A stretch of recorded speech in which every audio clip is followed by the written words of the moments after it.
Chapter 1. The first time I met King Alaric, I was determined to make a good impression. Freshly bathed, dressed in a pale blue gown the maid called regal but innocent, and with every strand of my hair pinned in place like a porcelain doll, I was ready. My palms were sweaty, sure, and my stomach wouldn't stop doing nervous pirouettes, but I was breathing. That was enough. I stepped into the throne room. It was dazzling. White marble, golden pillars, red carpets that looked like they cost more than my old apartment.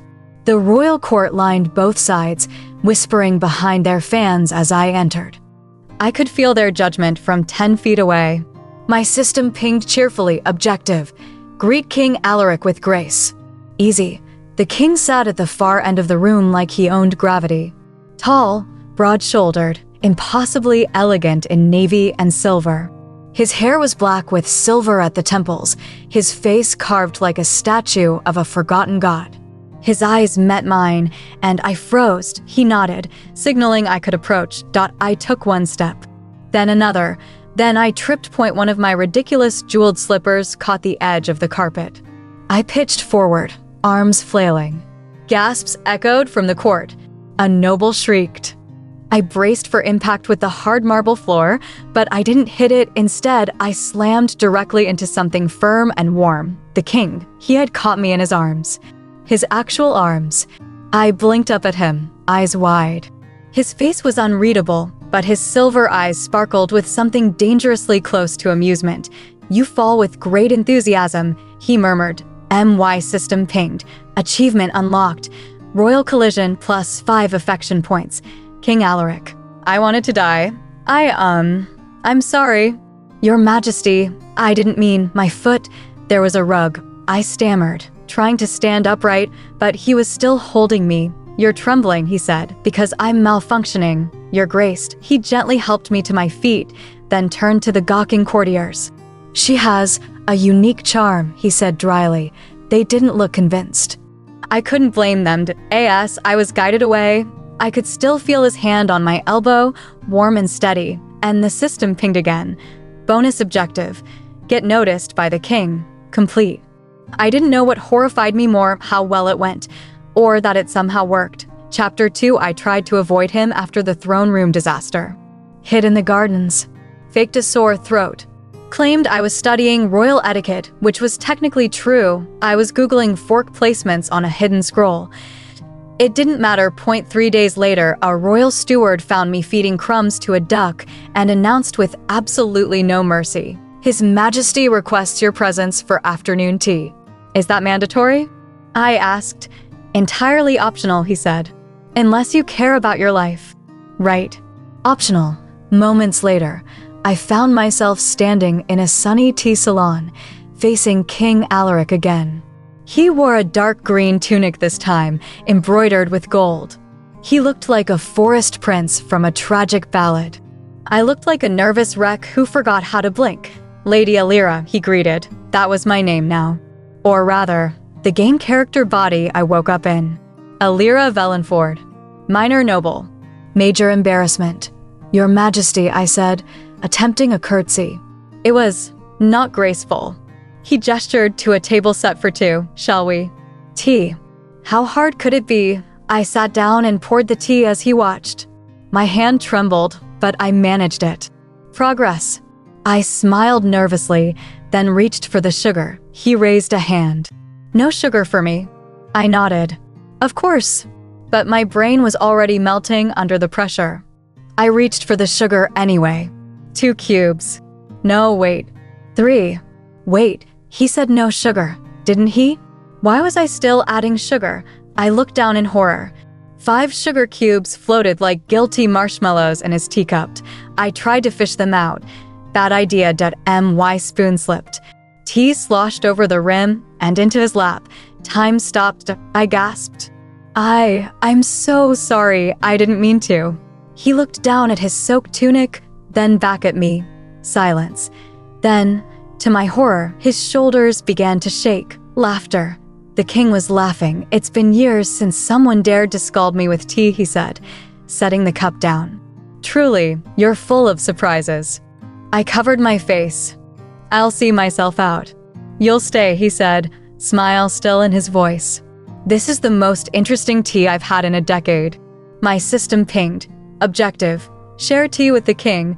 Complete plus 10 affection points. King Alaric. This wasn't a romance simulation. This was a chaos simulator, and worst of all, I was winning. Chapter 3, I had hoped to avoid any further encounters with the king, but it was a futile wish. The royal calendar was filled with mandatory events, one of which was a royal garden tour. To make matters worse, I had been selected to walk beside him. The King Alaric, I reminded myself, was as poised as ever, effortlessly gliding through the lush gardens.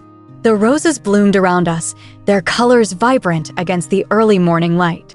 He looked like a prince straight out of a fairy tale, and I looked like someone who had gotten lost on the way to the stables. You seem distracted, he observed, his sharp silver eyes flicking toward me. You haven't been looking at the roses.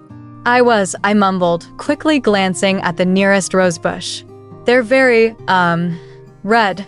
He raised an eyebrow, then turned his attention back to the garden. Tell me, Lady Alira, do you like the roses? I nodded eagerly. Yes.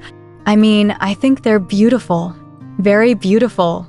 That's when it happened. A bird. A very loud bird, IT, swooped down out of nowhere and landed squarely on my head. A large, fluffy creature with flapping wings and talons that looked capable of causing a small apocalypse. I screamed.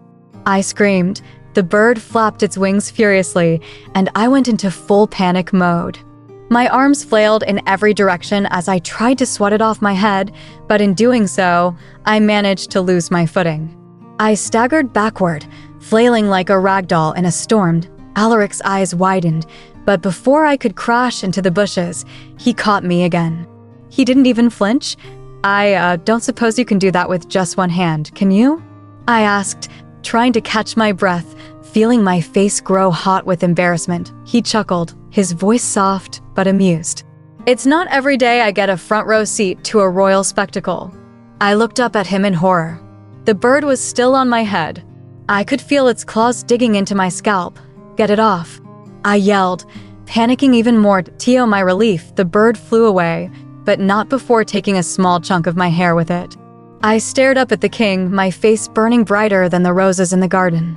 I think you're the only person who could turn a garden tour into an adventure, Alaric said, his tone completely unaffected by the chaos I had just caused. I opened my mouth to apologize, but he cut me off. Relax, Lady Alira. If you could see yourself as I do, you'd know the garden's not the only thing blooming. My brain short-circuited. Pardon? He flashed a quick, almost imperceptible smile. I'm referring to your charm, of course. And then, before I could say another word, he turned and continued his walk as if nothing had happened. I stood there, rooted to the spot, the heat of embarrassment still flushing through me, my mind racing a mile a minute. Why had I acted like such a disaster? I glanced around at the garden, the birds, the flowers, and then my eyes landed on the mirror hanging on the stone wall nearby. It was framed in gold, its surface reflecting the sunlight, the only object in the garden that didn't seem to be mocking me. I staggered over to it, my breath catching as I caught a glimpse of my own reflection. My hair, what was left of it, was wild, a few strands sticking up where the bird had taken a bite. There were dirt stains on my gown where I'd stumbled into the bushes. And my face, was flushed from the embarrassment of it all. The mirror didn't even try to be kind. I could hardly recognize the mess in the reflection. This wasn't the regal, composed lady the king should have seen. This was a disaster, a clumsy, red-faced, trembling wreck who couldn't even walk through a royal garden without making a scene. I turned away from the mirror quickly, as if it would somehow reverse the damage. But the image was burned into my mind. MY system pinged. Objective, show grace under pressure.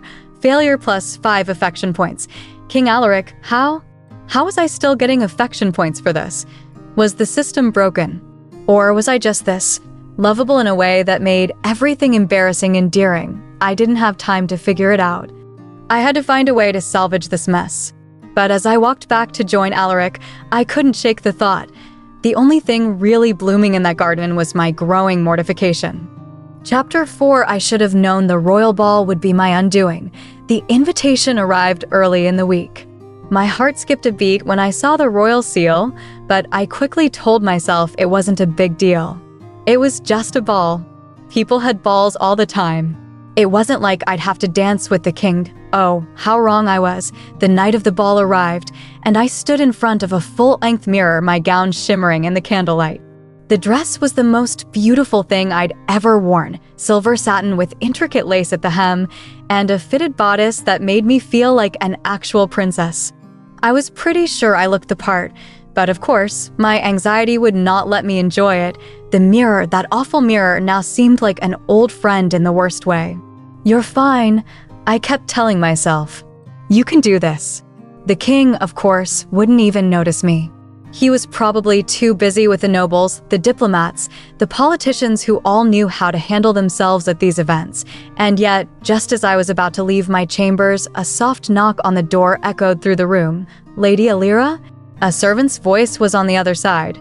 "His Majesty requests your presence for the first dance." My stomach dropped. I had thought that perhaps, just perhaps, the king wouldn't remember my face long enough to drag me onto the dance floor. Apparently, I was wrong. Before I could even respond, I was escorted to the ballroom. My heart racing faster than I thought was humanly possible. The ballroom doors opened, and the overwhelming beauty of the space hit me like a wave. Crystal chandeliers hung from the ceiling, casting glittering reflections on the polished marble floors. The music was already playing, sweeping through the air in sweeping waltzes and soft melodies. And then, there he was. King Alaric stood near the center of the floor, regal as ever in a black and silver ensemble that looked like it had been designed by the gods themselves. He saw me almost immediately. His gaze was piercing, yet there was something curious in it. He extended his hand, and without another word, I found myself placed in his arms, utterly incapable of retreating, and the music started. For a moment, we simply swayed. It wasn't as bad as I'd expected. He led gracefully, and I followed, doing my best to remember the basic steps. My mind, however, refused to cooperate. It kept replaying every embarrassing moment with him: the bird in the garden, the sugar-filled tea incident, the multiple near falls I had managed to recover from with varying degrees of grace. It was inevitable. My foot slipped. Alaric caught me, once again. But this time, there was no chuckling. His expression was unreadable, though his hand, still placed on my waist, was warm. "You have a habit of finding creative ways to fall, Lady Alira," he said softly. I'm so sorry, Your Majesty," I stammered, mortified. "I'll be more careful." I don't usually, I know," he said, his voice almost too gentle. "You don't need to explain yourself." I was sure my face was the color of the roses in the garden again. How could this keep happening? Why was it always so embarrassing with him? But then, unexpectedly, he smiled. A small, warm smile, as if he found all of my mistakes. Endearing, I stumbled through the next few steps, half focused on the dance and half focused on my ever-growing need to not die of embarrassment. I kept my eyes down, hoping that somehow the floor would swallow me whole, and then, to my utter horror, the music shifted into a faster tempo. I froze. The waltz was over, and now we were moving into something far more complicated. My body refused to respond. I was certain I was about to make a fool of myself, but then Alaric took control, his hand guided mine, and with a steady but gentle push, we were back in sync. I was dancing. No, we were dancing. He led me with such calm assurance, and despite my panic, I was swept up in the rhythm, feeling almost graceful. Before I knew it, the dance was over. The room was quiet for a moment as the last notes of the song faded away. Alaric turned to me, his silver eyes gleaming with an emotion I couldn't quite read. "You did well, Lady Alira," he said, his voice soft. "Better than I expected." I wanted to cry with relief. He wasn't laughing. He wasn't scolding me. He was encouraging me. "Thank you, Your Majesty," I whispered, still feeling the adrenaline from the dance coursing through me. And then the system pinged again. Objective: dance with the king. Complete plus 15 affection points. King Alaric. I had no idea why this was happening, but at that moment, as I caught my breath and straightened my gown, I realized something strange. I wasn't exactly regretting it. Chapter 5: The days that followed the ball passed in a blur, each one more uncomfortable than the last. I kept avoiding Alaric, hoping he would forget the awkwardness of the dance. But as luck would have it, my attempts to keep a low profile seemed to fail miserably. Every time I turned around, there he was, whether it was in the garden, the palace hallways, or at one of the royal dinners I couldn't escape. It wasn't that I disliked him. No, I was more than aware of how handsome and intelligent he was. But every time we interacted, I felt like a bumbling fool, and yet each time, the system seemed to be rewarding me with points. Plus 5 affection points for a small conversation, plus 10 affection points when I managed not to trip in front of him, barely. It was maddening. One evening, as I sat by the grand fireplace in the palace, trying to focus on a book I'd been reading, a familiar voice interrupted my thoughts. "You seem lost in thought, Lady Alira." I looked up to find Alaric standing in the doorway, looking as effortlessly regal as always, his gaze sharp yet kind. I trailed off, unsure how to explain that I'd been thinking about how to avoid further embarrassing myself in front of him. "Don't worry," he continued, stepping into the room. "I promise, there's no need to be so formal with me." I blinked, not sure what to make of his words. The king was asking me not to be formal? Was that even allowed? "Your Majesty," I stammered, unsure how to proceed. I don't know what to say. I'm still trying to get used to all of this, you know? Being here, being me. He tilted his head slightly, his expression thoughtful. "And who is me exactly?" Before I could answer, the words just tumbled out of my mouth. "Someone who keeps making a fool of herself in front of you." The moment the words left my lips, I regretted them. My face turned beet red. What was I doing? Why was I confessing that? And to the king, no less. Alaric, however, didn't seem offended. He didn't even seem shocked. He simply stepped forward and sat across from me. "You're not making a fool of yourself," he said quietly, his voice calm. "You're just learning how to navigate all of this." I could feel my heart racing, and it wasn't from embarrassment this time. Something about the sincerity in his voice made me feel lighter, like maybe, just maybe, I wasn't as much of a disaster as I thought. "You make it sound so easy," I whispered, my eyes falling to the floor. "It's not easy," he replied with a slight smile. "But it's worth it." I blinked at him. Was he talking about me? Was this the king actually encouraging me to take this strange path I seemed to be on? I opened my mouth to respond, but no words came out. Instead, there was an awkward pause, an awkward silence that seemed to hang between us like a fragile thread. I trailed off, unsure of what to say next. Why did I feel like I was about to spill my entire heart out? Alaric leaned forward slightly, his eyes searching mine, his gaze softer than I'd ever seen before. "What is it, Lady Alira?" I couldn't stop myself. It was like the floodgates of all my unspoken thoughts were opening all at once. I don't know what to do. I mean, here I am, just trying to survive in this palace, and you keep showing up, and every time I'm around you, I mess up. I was practically shouting by the end of my rant, but I didn't care anymore. I could see Alaric's lips curve upward in the faintest smile. And I don't know why, I continued, now feeling ridiculously vulnerable. "You make me feel like I should be more than what I am." The words were out before I could stop them, and the room fell into an uncomfortable stillness. I regretted them the second I said them. I waited for Alaric's judgment, for some snarky response, for the king to laugh in my face. But he didn't. Instead, he simply leaned back in his chair, his eyes locking with mine. "Lady Alira," he said gently, his voice uncharacteristically tender, "you don't need to be more than you are. The person you are right now, that's more than enough." I could barely breathe. Was this real? Was he really saying that to me? I didn't know how to respond, but before I could speak, the system pinged again. Objective: confess your feelings. Partial success plus 20 affection points. King Alaric, I glanced at the screen in horror, my cheeks burning even brighter. What had I just done? Alaric seemed to notice my flustered state and smiled, a quiet, knowing smile. "I think I've caused you enough distress for one night. I'll leave you to your book, Lady Alira. But just know this," he stood up to leave, his hand resting lightly on the doorframe. "I'm glad to see you are who you are." And with that, he was gone, leaving me alone with the realization that I had just blurted out something much more personal than I'd intended, but somehow it didn't feel so bad. Chapter 6. The moment Alaric left, I sank into the velvet chair like a deflated balloon. The fire still crackled in the hearth, my book lay forgotten on the table, and my heart was thundering like a war drum.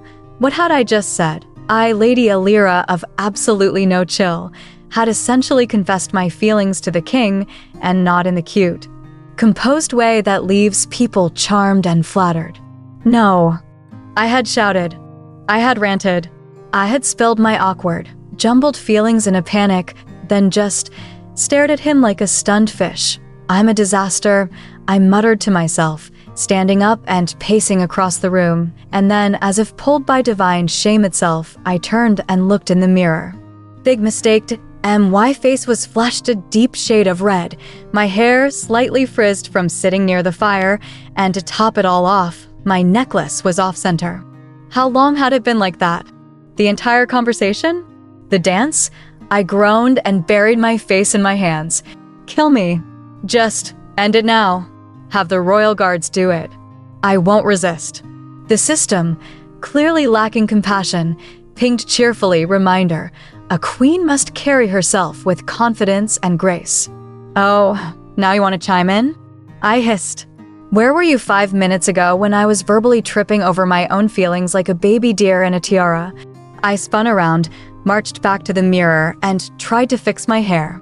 Of course, a strand chose that exact moment to spring rebelliously into my eye. "Perfect," I muttered. "Now I'm blind and pathetic." But as I stared into the mirror, something shifted. Yes, I looked mortified. Yes, I was still recovering from my impulsive overshare. But underneath the mess of emotions, I saw something else. Fire. Nerves, sure. But also courage that I had spoken honestly. I hadn't run away or pretended to be someone I wasn't. And Alaric hadn't laughed. He hadn't looked down on me, he'd smiled. That was new. I took a deep breath, fixed my necklace, and straightened my shoulders. Maybe I wasn't perfect. Maybe I was the least graceful person in the entire kingdom.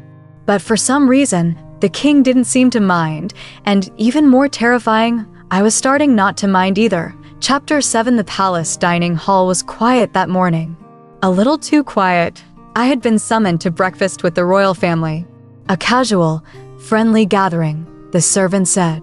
"Nothing to worry about," the servant said. Just a small meal with the king, the queen mother, and a few high-ranking nobles. No pressure. None at all. I sat stiffly at the long table, hands folded in my lap like I was being judged in court. Alaric sat at the head, sipping his tea, looking perfectly at ease. When our eyes met, he gave me a nod and a smile that made my stomach do somersaults. I smiled back, and then, disaster struck. The waiter brought out an array of delicate breakfast dishes, eggs, fruits, pastries, and oh no, jam. Why was there always jam? I tried to be careful this time. I even picked up the spoon with a surgeon's precision. Just a tiny bit onto the toast, slowly, plop. The jam splattered. Not onto the toast. Not onto the plate. But onto my lap. And then somehow onto the white linen tablecloth.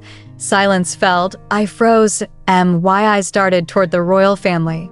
The queen mother paused mid-bite. A nobleman blinked slowly at the stain. Alaric looked away quickly. Was he laughing? I wasn't sure, and that made it worse. I reached for a napkin only to knock over the juice glass. It tumbled sideways like a graceful ballerina of doom and landed right in my plate. Splash. Now I was soggy and sticky. I wanted to sink into the floor and become one with the stone. Sorry, I mumbled, frantically blotting the mess like I was trying to erase my existence. The queen mother arched a brow. Lady Alira, are you, well? Perfectly, I lied, dabbing orange juice from my lap. Alaric cleared his throat. I didn't dare look at him, but then he laughed. Softly, then a bit louder. Not mocking, not cruel. Just warm. She's quite honest, he said, chuckling. And certainly not boring. That got a few polite laughs from the others. I peeked up, mortified, but Alaric just smiled at me. A smile that said he wasn't angry. A smile that made me feel like maybe, just maybe, he liked seeing the real me, even if that version came with a side of jam. Chapter 8. If breakfast had been bad, the dress fitting was worse. The palace seamstresses, bless their hearts, were determined to squeeze me into a gown meant for someone with the bones of a swan and the posture of a statue. I, unfortunately, had the coordination of a startled squirrel and the tolerance of a fainting goat. This color brings out your eyes, one said cheerfully, as she laced me into a silk dress the color of pale lilac. I was about to agree. Until I tried to breathe, I think my ribs just moved permanently, I wheezed. One of the maids giggled. That means it's a perfect fit. No, that means I'm seeing stars, I muttered. They led me to the mirror to admire the full effect. I looked fancy, elegant even, almost like a real noblewoman. Then the door opened, and in walked King Alaric. Lady Alira, he said, pausing at the sight of me to my entire brain shut down. Why was he here? Why was I in this dress? Why did I suddenly feel like I was made of melting butter? Your Majesty, I managed to say, just as I turned, and promptly tripped over the hem of the gown. I went down, hard. Thankfully, I landed on a pile of discarded fabric. But the sound still echoed like thunder through the chamber. One sleeve ripped. My hairpiece tilted. A flower from my sash flew into the air like it was trying to escape the situation. Dude, I lay there in stunned silence. Alaric blinked. Are you all right? No, I mumbled into the cloth. I think I broke my soul. He walked over, leaned down, and offered his hand. I took it with what dignity I could gather from the wreckage of the moment. He helped me up. His hand lingered on mine. You look lovely, he said. Eyes sincere. Even if you fall down every time I enter a room. I laughed despite myself. So this is your fault? Entirely, he said, smiling. The seamstresses were fussing, trying to fix my gown, but I barely noticed. Alaric's smile stayed with me long after he left, and for the first time, I thought, maybe these embarrassing moments weren't ruining everything. Maybe they were becoming something. Chapter 9. The coronation ball was breathtaking. Golden chandeliers lit up the great hall like stars frozen in time. Music floated through the air, and nobles twirled in gowns that shimmered like moonlight. I stood near the edge of the room, trying not to trip over my new heels or bump into another tray of canapes. Reminder, the system chirped cheerfully in my head. A future queen must appear poised, composed, and not currently holding a shrimp in one hand and a breadstick sword in the other. I whispered, exactly. I sighed and placed both down just as a voice behind me said, you look like you're preparing for battle. Alaric did, of course, he would sneak up on me while I was actively trying not to eat my feelings. I turned, forcing a calm smile. Wouldn't be the first time. I've been at war with royal etiquette since I got here. He chuckled and stepped closer. You're winning. I blinked. I am. He nodded. You're still yourself. I wasn't sure whether that was a compliment or a warning. Before I could ask, the music shifted. A waltz. People began pairing up, gliding toward the center. Alaric held out his hand to me. Oh no, dancing. Publicly. With the king. This could only end in one of two ways. Disaster or, well, disaster with flair. But I took his hand anyway. We moved to the floor. One step, two, okay, I wasn't dead yet. His hand rested gently on my waist, his touch steady, comforting. You've made the court laugh, gasp, and gossip, he murmured. And yet, they adore you. I've been a walking embarrassment, I whispered back. He smiled. You've been honest. Human. Real. Something this court hasn't seen in years. And then, under the glittering chandeliers, with the entire nobility watching, he said softly, the crown needs someone like you, Alira. I need someone like you. I stumbled, only a little. He caught me again, and didn't let go. Are you saying? He leaned in, voice barely a breath against my ear. Yes. I'm saying I want you to be queen. Not because of your system. Not because it's fate. But because I've never smiled this much in my entire life. I looked up at him, heart hammering, and for once, I didn't say anything embarrassing. I just smiled back and stepped perfectly into rhythm. Epilogue. The system is pleased the palace was quiet in the early morning, the kind of stillness that only came before a celebration. Sunlight streamed through the arched windows, brushing against gold-framed portraits, velvet drapes, and an unusually disheveled queen-to-be sitting on the edge of her massive bed, staring into a mirror. Me, a lyra of stumbling, spilling, and somehow becoming queen. I blinked at my reflection, wrapped in a silk robe, hair a mess, crown still crooked from where I'd tried it on earlier, and promptly sneezed it off. System notification. Objective achieved. You are now Queen Candidate 100% approved. Thanks, I muttered. Would have been nice if you handled the jam incident though. Humiliation increases relatability. Relatability increases affection. Affection increases success rate. I stared blankly at the mirror. So, you wanted me to look like a clumsy tomato in front of the king? Confirmed. I groaned, then laughed. The door creaked open. Alaric peeked in, still in his royal blue undershirt, hair slightly tousled. Are you talking to yourself again, or is it your mysterious system? I smirked. What's the difference at this point? He stepped in and crossed to me, gently adjusting the crooked crown. You know, he said, I think the people are going to love having a queen who accidentally declared war on a decorative suit of armor. That was one time. And you mistook the royal dog for a footstool. I was tired. He chuckled, cupping my cheek with his warm hand. You're going to be incredible. I leaned into his touch, heart softening. Even if I trip during the ceremony? I'll cut you. The simplicity of his answer made my eyes sting a little.